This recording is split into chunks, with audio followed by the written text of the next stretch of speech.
Hello, I'm an idiot, and this is a book.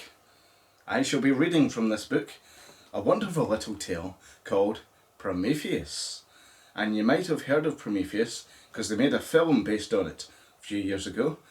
And it was basically like the Silver Surfer comes to Earth thousands of years ago. He drinks the alien oil stuff from the X-Files. Then he falls in a ditch and dies. I don't know, maybe it was his stag do or something, and somehow that has something to do with human beings evolving on the Earth. Don't ask me, I don't understand the film. And then like hundreds or thousands or millions or billions of years later, these really obnoxiously Scottish people go to some mountain somewhere, possibly Scotland, I don't know, and they discover evidence of aliens, and one of them dies, and that makes the other one hyper religious or some shit. And they go out into space to look for aliens or God or something to do with this Silver Surfer guy who drank the alien oil from the X-Files. If you haven't seen the X-Files, go and watch it and you'll understand. But that was the film Prometheus. But I thought I would read the original book version of the Greek mythological myth. And obviously there are lots of different iterations of it, because that's kind of the thing with ancient mythology, is like there's different versions and stuff. But this version I have here happens to be the version which I happen to have. So that is the version which I shall happen to read. And it's from this book called Gods and Heroes of Ancient Greece, written by this person who has a name which I cannot pronounce. I think it's German or something. And it was translated into English probably more than 50 years ago, so slightly archaic way of talking. And also this is an American version of the book, so there's lots of stupid spelling errors. You know what Americans like, they spell colour without a U. What idiots. So let's just get on and read the original story of Prometheus and see how well it holds up to that bizarre film, which some people think is good and I think it's a lot of bollocks. I'd rather watch Alien 3, quite honestly. So we'll just skip past all this introduction. There's loads of stories in here, like Jason and his golden fleece, which is a bit pompous. Why not just get like a normal fleece? Probably better in weather. Imagine a fleece made out of gold. That's never going to work. Too heavy for a start. And all the stuff with the Iliad and the Odyssey and my hand going crazy. That's not in the book, but might as well be, because a lot of it's nonsense, but hey, that's mythology. So here we are with Prometheus. So, just like in the film, starts off with the weird white guy who drinks the oil, who dies in a ditch and makes human beings, and it starts off like this, right? It doesn't actually say, that was just me coughing. Heaven and earth had been created. So that's about year 1, year 2? I don't know. The sea ebbed and flowed between its shores, and fish frolicked in the waters. Do fish frolic? I guess they do. In the air sang the winged birds, and the earth swarmed with animals. Fucking hell, must have stank. You know what animals are like, they shit everywhere. That's why we as human beings feel so compelled to kill them all, I guess. But as yet there was no creature in whose body the spirit could house the form of the three govern world. Oh, I read it wrong, it's not three, it's there. See, it says there. Got it mixed up with three somehow. I'll just go back to the start of the sentence. But as yet there were no creatures in whose body the spirit could be housed, as there yet was no creature whose body the spirit could house, from the thing that I've just read that sentence twice. The world around it. Yes. Then down to earth came Prometheus, good old Prometheus and his forethought. A descendant of the ancient race of gods, which Zeus had dethroned. A son, oh here we go with the stupid names. The son of Epetus? Petus. Like, to pet something? I don't know. Whom... Gia. I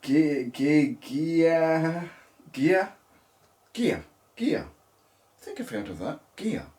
That's like another name for the earth, right? Gia. Not gay.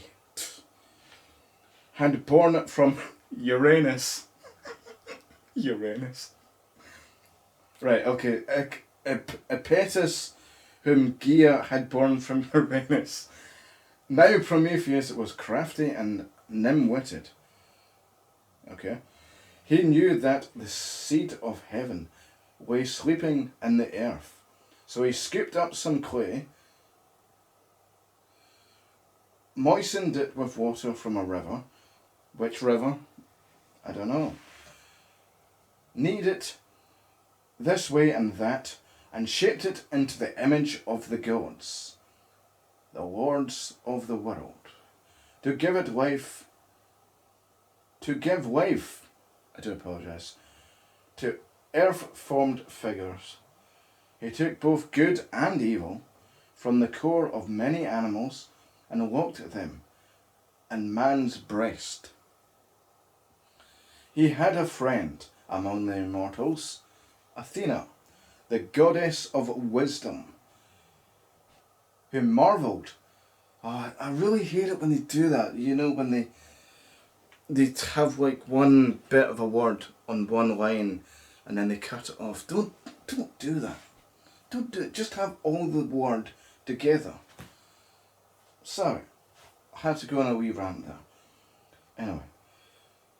Athena, the goddess of wisdom, who marvelled at what this son of the Titans had created, and she breathed the spirit, the divine breath, into this creature, which as yet was only half alive.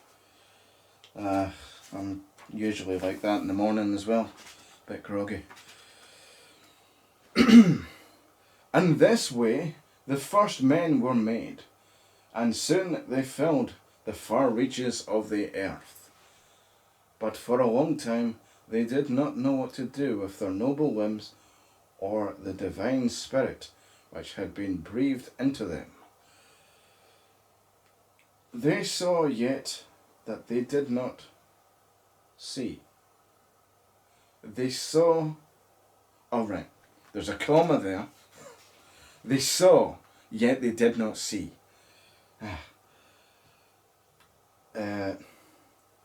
They heard, yet they did not hear.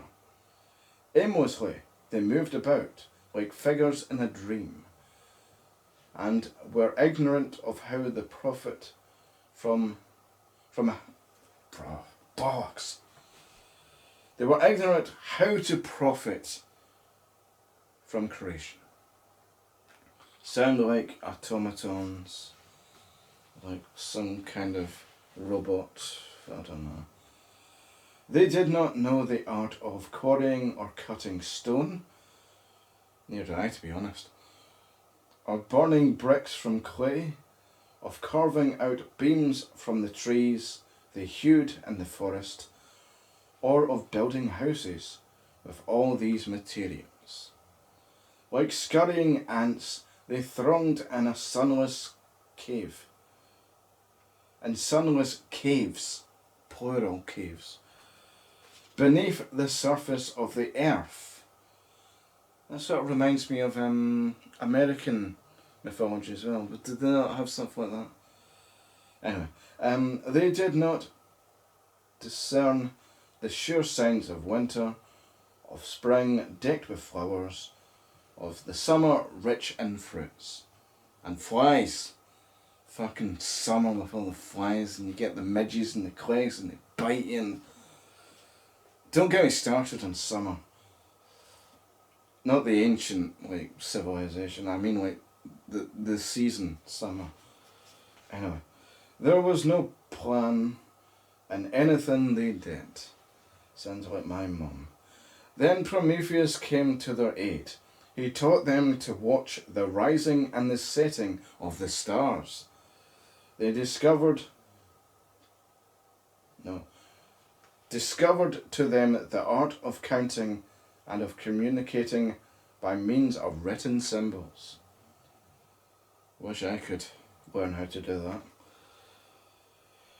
He showed them how to yoke animals and make them share in man's labour. He broke the horses. He didn't break the horse. He didn't go along, pick up a horse and... No, he didn't do that, sorry. He broke horses to the rein and wagon and invented ships. Not sure how that... I'm just saying I don't think ships are horsepower. Moving on. Where was I? Something about wagons. Invented ships and sails for journeying over the sea. Right, that's a different thing, okay. He's not using the horses. Never mind, I'm an idiot. And he concerned himself with all other affairs of human life also. Formerly, a man who fell ill knew nothing of herbs, of what to eat or what not to eat, what to drink or not to drink. Nor did he have slaves to ease his pain. That sounds absolutely terrible, having no slaves. Can you imagine the burden of having no slaves? Who could live like that? I don't know. For lack of physical men had perished wretched. For lack of physic men had perished wretched.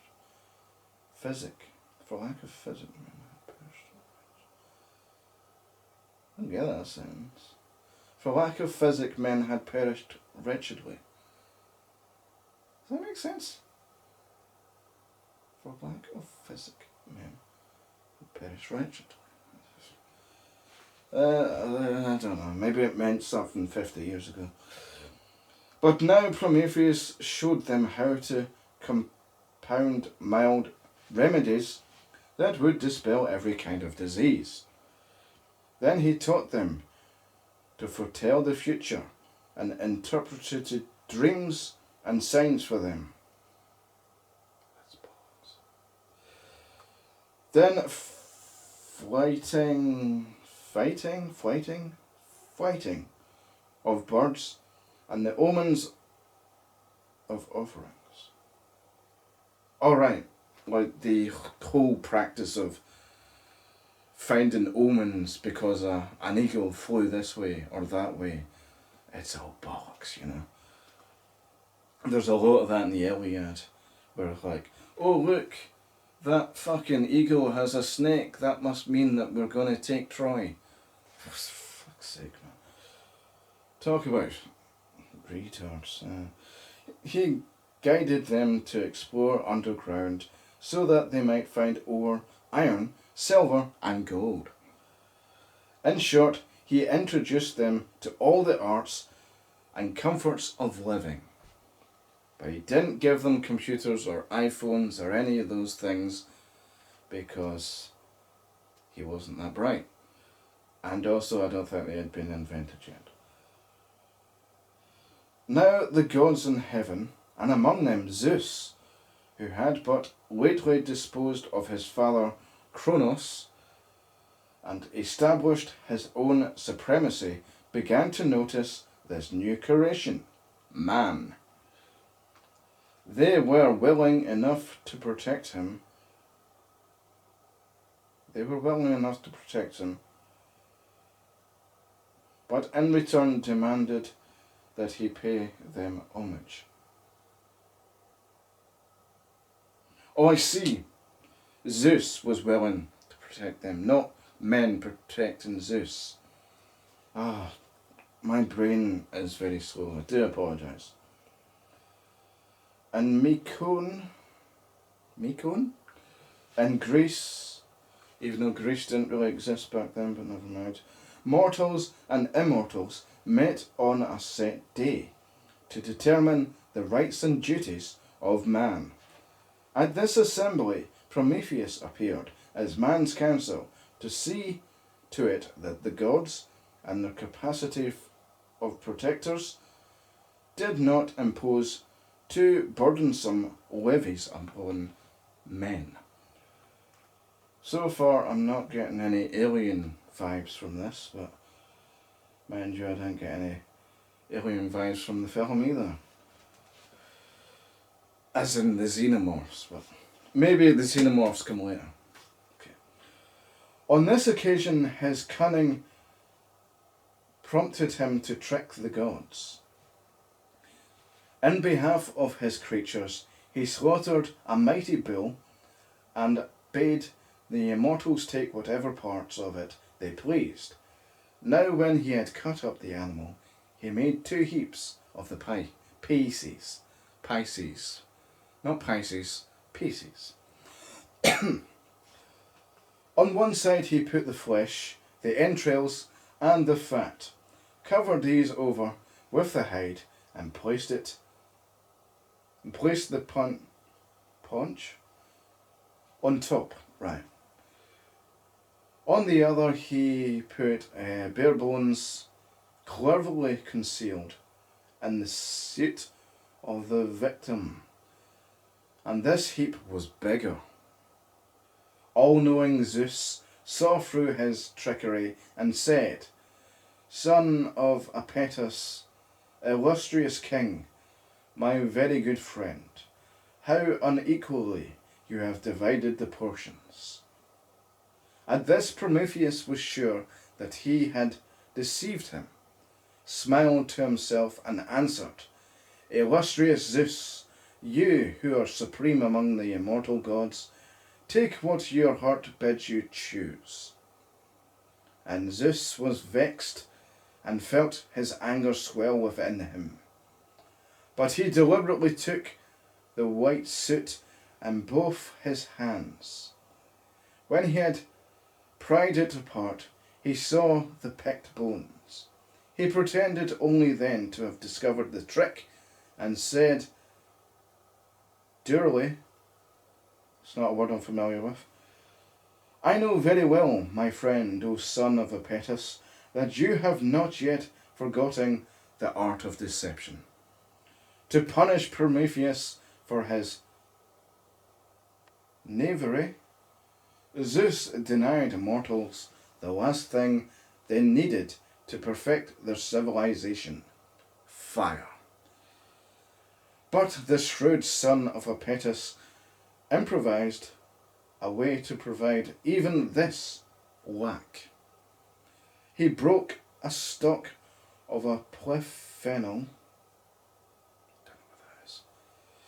approached the chariot of the sun as it spun through the heavens, and held the stalk to its blaze until it smouldered. With this tinder he descended to earth, and soon the first pile of brushwood was flaming to the sky. Pain pierced the soul of Zeus the thunderer. Gods have souls. When he saw fire rising among men, and casting his radiance far and wide. I think I read that wrong, but never mind. To offset the advantages of fire, which could not be taken from men now that they had it, he instantly devised a new evil for them. Here we go. He ordered Hephaestus,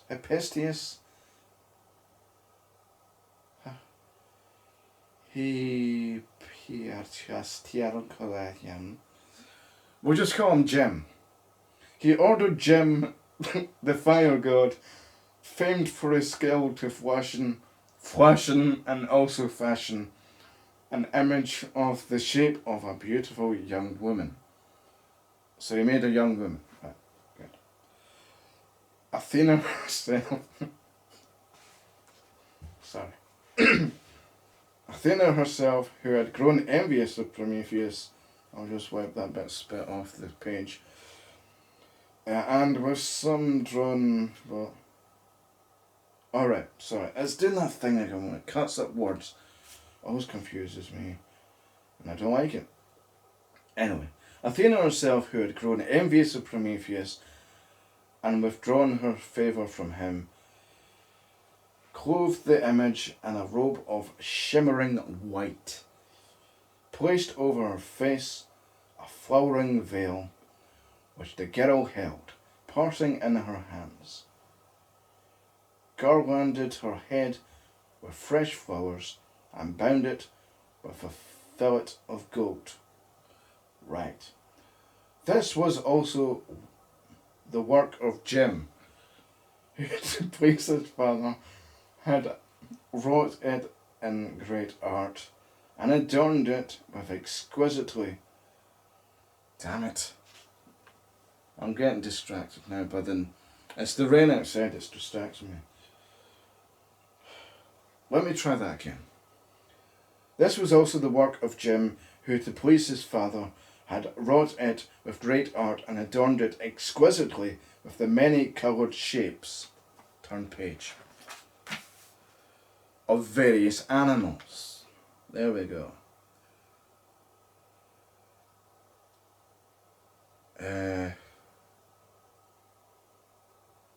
We'll just call him Donald. Donald, the messenger of the gods, bestowed language to the lovely mischief on the lovely mischief. And Aphrodite, is that right? Apricots. Fuck it, let's name them, no, I don't know. What am I doing anymore? What's a girl's name? Can't think of a single girl's name. Carol, right. And Carol tricked her out of with all possible charms. Tricked her out with all possible charms.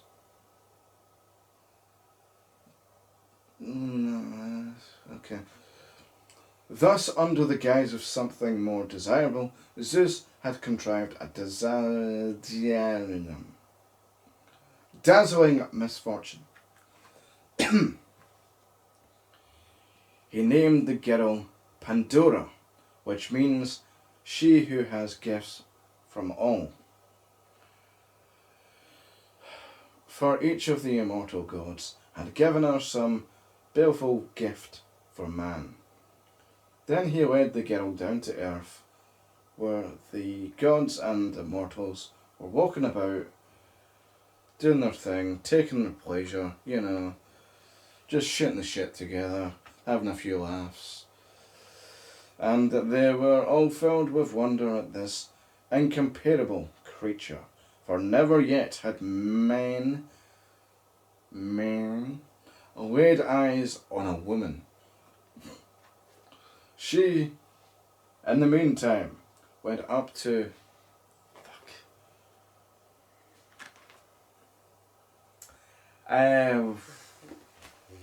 we'll call him Herbert. She, in the meantime, went up to Herbert, afterthought, the brother of Prometheus, and less wily than him. In vain had Prometheus warned his brother never to accept a gift from the ruler of Olympus, lest men take harm from it, but to return it without delay. Sorry, I should have read all the way through. What did I call him again? Herbert, was it? Herbert forgot this warning he received. There's a fucking thing there. Let me try that again. I'm great at reading. Herbert forgot his warning. He received the beautiful young woman with the utmost delight, and failed to recognize evil until it was upon him. For up to this time, thanks to Prometheus' counsel, men had been free from misfortune and had lived without excessive toil or the long sufferings of disease. But this woman, it's always the woman. It's not. It's just, this is an archaic story. They didn't think about sexism back then. But anyway, this woman came bearing gifts in her hands. A large box, tightly closed. Ah, that's women for you. Where was I? Hardly had she reached Herbert when she flung back its lid, and out fluttered a host of calamities that spread over the earth with the speed of lightning. Yet one single good thing lay hidden at the very bottom of the box. Hope. But in this, the advice, bollocks! But on the advice of the father of the gods, Prometheus shut the lid before it could fly forth. Right? And closed her box forever. And now misery in countless forms filled the earth, the air, and the sea. And probably like a load of other pools of water and yeah. By day, by night, sickness prowled among men, secretly and silently, for Zeus had not given them a voice. A flock of fevers beguiled the earth. It's done that thing that cuts up once again. And death, who had been coming to mortals on slow, reluctant feet, was now walking with winged steps. When this had been accomplished, Zeus turned to the matter of taking revenge on Prometheus himself. He handed the culprit over to... Oh God, what was his name again? Oh, that was it. Right. He handed the culprit over to Jim and his servants Kratos and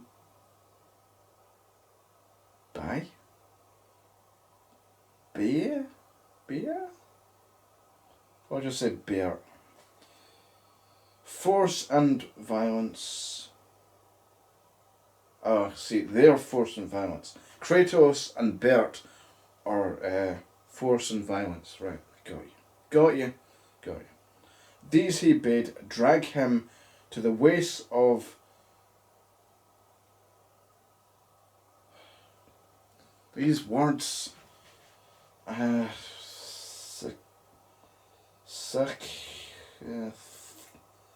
Scythia? And there, above a sinister chasm, forge him to a steep cliff. A really tall person called Cliff. Of the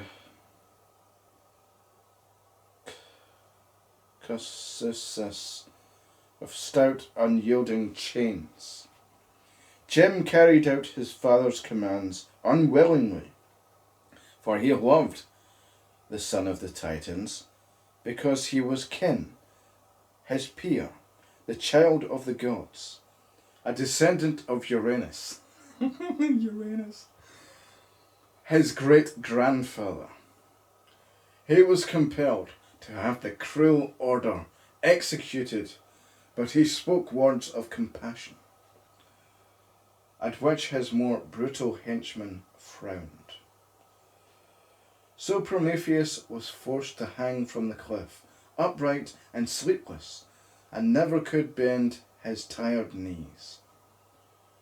You will utter many pains and sighs, and they will all be in vain, said Jim. For the purpose of Zeus is unshakable. Hard of heart are those who have... Sorry, I'm just thinking of something else. I'm getting distracted. Let me try that again. I'm thinking of something else. It's not the story. I'm not laughing at the story. It's a horrible tragedy. Don't mean to laugh at Prometheus, but I just have a funny thought. You know how it is sometimes. Like sometimes you have one of those thoughts when you're at a funeral or something. You can't help but laugh, and it's like, fuck, why are you doing this to me, brain? Anyway, for the purpose of Zeus is unshakable. Hard of heart are those who have but lately wrestled power from others and take it for themselves. Because he's just dethroned his old man, Kronos. I think that's what it's getting at. The torments of the captive were intended to endure forever. Or for 30,000 years, at the very least. Make your mind up. He moaned aloud and called on the winds and the rivers, on the zodiac form which nothing is hidden, and on earth, mother of all, to witness his agony, but his spirit remained steadfast. Whoever has learned to accept the unshakable power of necessity, he said, must suffer what destiny decrees. I tell you what, if I was hanging from a cliff, I wouldn't talk like that. I'd be like, fuck! Someone help me! But, okay, he says, whoever learns to accept the unshakable power of necessity must suffer what destiny decrees. He was a lot more calm and collected than a lot of people who were hanging from a cliff, I think. Nor could the threats of Zeus induce him to explain his dark prophecy that new wedlock would bring ruin and destruction to the king of the gods. Zeus was true to his word. Every day he sent an eagle to feed on his captive's liver, which, however much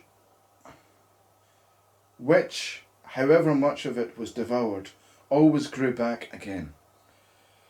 This torture was to last until one came who of his own free will would consent to suffer in Prometheus' stead. This came about earlier than the son of the Titans might have supposed, considering the sentence of Zeus had pronounced upon him. I read that wrong, never mind, sorry. When he had been hanging from his cliff for many a bitter year, along came Heracles, bound on his quest for the golden apples of Hesperides. Why does it say that? Hesperides. Anyway. He saw the descendant of the gods shackled to the Caucasus and was about to ask him for advice on how to propose Damn it, brain. You made me lose my place. And was about to ask him on advice on how to prosper in his search, when he was overwhelmed with pity at his fate, for he observed that the eagle perched on the knees of the luckless Prometheus. Why can I not read right? Heracles laid his club and his lion skin on the ground behind him, bent his bow, launched the arrow, and shot the cruel bird from the liver of its anguished host. Then he loosened the chains, delivered Prometheus, and led him away. Right. But to satisfy the conditions stipulated by Zeus, he brought Chiron, the centaur, as a substitute, for even though Chiron had claim to immortality, he offered to die in the Titan's stead. And to fulfill the judgment of Zeus, son of Kronos, at every point Prometheus, who had been sentenced to the cliff for a far long time, had always to wear the iron ring, set with a chip from stony wall of the Carolines, so that Zeus could boast that his enemy was still forged to the mountain. I didn't really understand that, so I'll try reading it again. Time to wear an iron ring set with a chip from the stony wall of the right, so that Zeus could always boast his enemy was still forged to the mountain. I see. So that is the story of Prometheus. Not much in it about xenomorphs and weird oil stuff and robots who turn out to be the bad guys. Oh no, you haven't seen that already a million times. Yeah, it was very different from the film, wasn't it? It was, I actually think I prefer it more than the film, but so basically there's this guy who takes a lump of clay or something and makes human beings, but they don't really think for themselves. So he gives them all the knowledge and shit, and then Zeus is like, I don't like this, I don't like what this guy's doing. So then he's like, can't have the fire's ours. And Prometheus is like, oh fuck you Zeus, I'm going to take the fire anyway. So he takes the fire, and Zeus is like, what is this wanker's problem? Fuck you, I'm going to chain you to a fucking cliff. And then the eagle's going to come down and eat your liver, which is just going to grow back somehow, because that's how the Titans work, apparently. And that's Prometheus. Thank you very much for watching. Or listening, or whatever. I don't fucking know what I'm doing anymore. Is this still recording?